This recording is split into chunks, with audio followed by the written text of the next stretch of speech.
Today I'd like to trace some events in the life of Isaac and Rebekah after the birth of Esau and Jacob from chapter 26 of the book of Genesis. Uh, Interestingly, we see as the chapter begins that there is a famine in the land.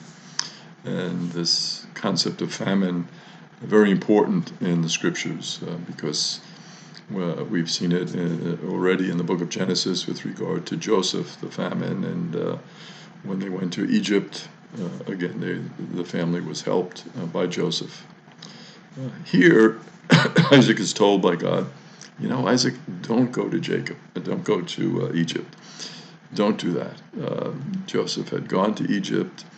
The family had gone to Egypt, but they didn't think this was a good idea at this point. God said, don't go to Egypt. So he settles in a land called Gerar, and when he was there, men started to question Isaac about Rebekah.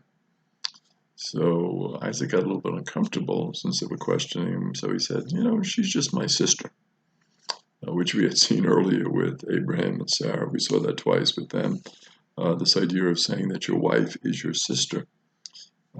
And so he was afraid that they might kill him. So that's why he said that, because he felt, well, maybe they'll want Rebekah, and maybe the easiest way for them to get Rebekah is to kill me, so I'll just say she's my sister. But Abimelech, who was the ruler there, saw that, Isaac and Rebekah were affectionate. And it wasn't like a brother and sister. He was upset at this because he was operating under the presumption that this was his sister, and now he's like, well, this doesn't seem to be, the way it is. So he spoke with Isaac about this, and he told his men to stay away from Rebekah. He said, this isn't good, just stay away from her. This is not a good situation. So Isaac, there in Gerar, became very wealthy. But as he became wealthy, as he acquired more flocks and servants and all of that, the Philistines became very envious of his wealth. They didn't like that idea that he was acquiring so much wealth. Here he was coming from another place, and he's in our midst, and he's getting to be very wealthy. They were upset about that. So Abimelech said, it's better, Isaac, if you leave, your servants and all becoming really too numerous, and, it's leading to conflict. Better off if you leave. And there was quarreling between Isaac's group and the people here in Gerar. And it was very interesting what the quarreling was about. The quarreling was about wells. And we've seen already the importance of wells in the book of Genesis. And so Isaac's people started to dig new wells. And as soon as they started to dig the new wells, there was fighting over the new wells. So they just couldn't resolve this issue of the wells. So Isaac moved to another place. He said, this is too much. They're jealous, they're upset, they're arguing over the wells and the water. Better if I move to another place. So he moved to a place called Beersheba, and there his servants dug new wells there. And they were successful with those new wells. God promised him that he would have many descendants. So God came to him in prayer and said, Isaac, don't worry, you're going to have numerous descendants, just as God had promised to Abraham that he would have many descendants as well. It didn't seem initially that he would, but as we know, he did. So Isaac built an altar there. After God made that promise to him, that covenant with him, he said, I have to thank God. So he built an altar there in Beersheba to give praise to God. And then Isaac and Abimelech get together and they make a peace pact. And it's interesting why Abimelech makes this peace pact with Isaac, because there had been all this fighting over the wells and this jealousy. And Abimelech said, I think the Lord is with him. That was his criteria for making this peace pact. He really felt that God was with him in a special way. And he said, because of that, I want to make this peace pact with Isaac. So after they make this peace pact, to kind of ratify it and to show the agreement together, Isaac decides to make a big feast. And again, we see this many times in the book of Genesis. We see this idea of the feasting. When there is a special moment, a special agreement, a covenant, a happy occasion, special news, there is a feast, a celebration. Just like us today. Special events, what do? We have a feast, we have a celebration. We go out to eat, or there's a special dinner, or it's catered, and we want to celebrate. And so this feast is made by Isaac. Isaac's servants were very happy then to report to him that they had found even more water and more wells. And so the area was called Sheba, as in Beersheba. And Sheba indicates 7 in Hebrew. So the idea was that there were at least 7 wells there, and 7, very important number in Jewish thought, because 7 always symbolized the number of perfection, the number of fullness. And even today, of course, as we know, 7 and gambling and everything is a very important number.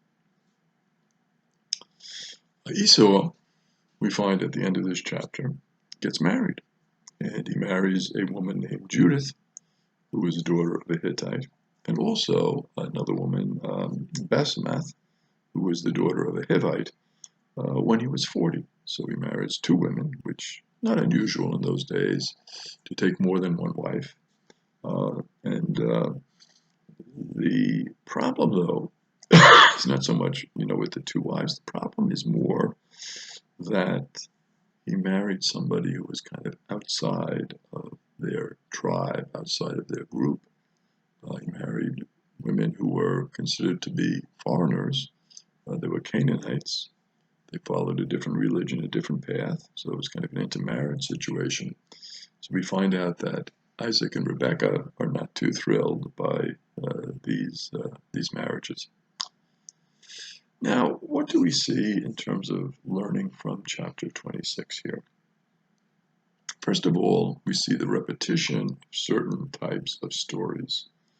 We see repetition of the famine stories, which we're going to see even later on in the book of Genesis, as indicated in the story of Joseph in Egypt. And we see this repetition of the story of the sister saying, your wife is your sister, as we saw with Abraham. So these stories were kind of typical stories that were told a lot. Again, the Bible based initially on an oral type of communication, a storytelling. And so there are certain kind of classic stories that we see repeated in the story of the famine, the story of possibly going to Egypt, the story of the wife saying that she's your sister because you're afraid that you might get killed. These stories were quite common and were repeated. We also see, of course, the importance of water. We see the fighting over the wells, and even today in Israel we see this importance of water, because this sustained the people, this sustained the flocks, this was necessary for the crops. So water crucial in an area that is surrounded by a lot of desert, and where water is a very precious commodity, and we sort of take it for granted sometimes in our society, except when there is water pollution and problems with water supply. But in this area, certainly very important, and we see it featured here in chapter 26. We also see the importance of being a peacemaker. Abimelech comes as a peacemaker, and the idea that we should all be peacemakers, and the importance of extending that peace to one another is brought out in this chapter. So peacemaking, very important in the Bible, very important in the biblical tradition. And we see it here, of course, in chapter 26. Another thing we see here that's very important is the significance of the feast, the beauty of the feast, getting together, celebrating, special occasion. Let's have a feast, let's have a party, let's celebrate. Beautiful tradition, beautiful biblical tradition. And then finally we see the negative implications of marrying outside the tribe, outside the religion, this intermarriage concept and the problems that it can create within a family. Certainly now, Isaac and Rebekah are upset at Esau. That has implications.